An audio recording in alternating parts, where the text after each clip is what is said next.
Condensation is an underestimated cause of damage in the home.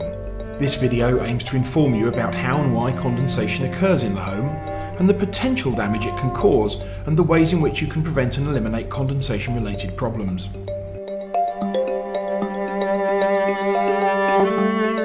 There are several other causes of damp in the home which can contribute to serious structural damage, like the rotting of timber, cracked, leaking, overflowing and waste pipes, water leaking through from the roof from a loose or missed tile or a blocked gutter, and rising damp due to a defective or missing damp course. However, these tend to leave a tide mark, so if there is no tide mark, then condensation is probably the issue. Warm air can hold more water vapour than when it is cooler. When the temperatures drop, the water settles as condensation on colder surfaces.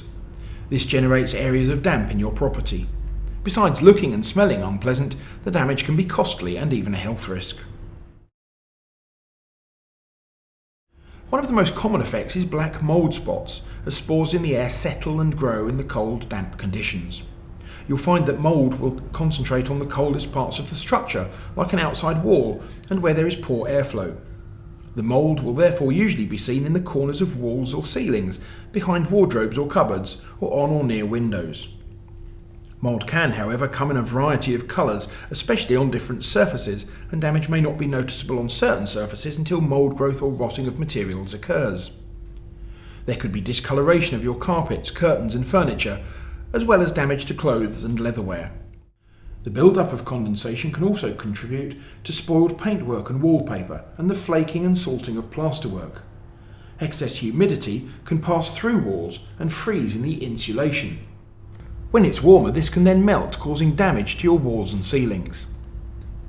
Thermal insulation can become wet and produce less resistance to heat loss. The effects on health should also be taken into consideration, particularly for asthmatics. Millions of spores become airborne and create respiratory problems and distress allergic reactions.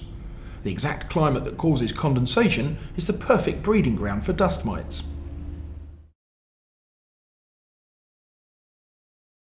The build-up of this condensation comes down to a lack of balance between heating and ventilation. Everyday things like cooking, washing, bathing, and even breathing all contribute to the build-up of moisture. 2 people at home for 16 hours can produce 3 pints of water, a bath or shower could produce 2 pints, and drying clothes indoors can produce up to 9 pints. Fish tanks, indoor plants and flueless gas heaters are also culprits. With older houses, there is naturally more ventilation due to poorly fitted windows and doors, open fireplaces and a lack of double glazing, but modern houses tend to be well sealed. In the wintertime, when all the windows and doors are closed, you are increasing the chances of damp issues arising. There are several things you can do to avoid condensation building up to the point where mould, mildew and rot is an issue. Think about ventilation. Open a small window when someone is in a room. Some double-glazed windows have a trickle ventilator you could use instead. Open windows for a little while each day to allow fresh air to circulate through your home, especially in the bathroom and kitchen after use.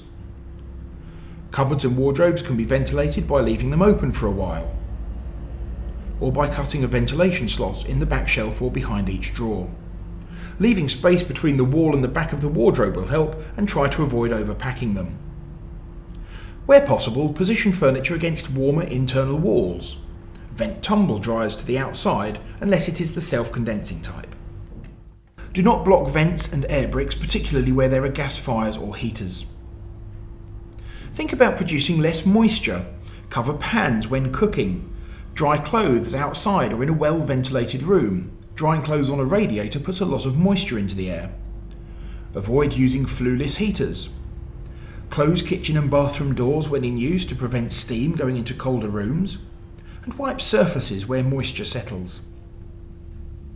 Think about the insulating and heating of your property. Keeping your home heated to a low and constant temperature, even when no one is home, is the most economical way of heating and reducing condensation build-up. Make sure your home is insulated to the recommended levels to keep the heat in. Where condensation and mould has been a problem and cavity wall insulation is not possible, insulating materials could be added to the interior walls. Striking the right balance between warmth and ventilation is important and can be very effective. By opening windows or ventilating your home, it may appear that you are losing some heat, but you are actually allowing warm, moisture-laden air to escape and permitting cool, dry air to enter your home. Dry, cool air is actually cheaper to heat than warm, moist air. To treat mould, wipe down walls and window frames with a fungicidal wash that carries a Health and Safety Executive Approval number.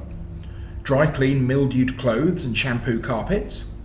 Avoid disturbing mould by brushing or vacuuming, as it may cause respiratory problems.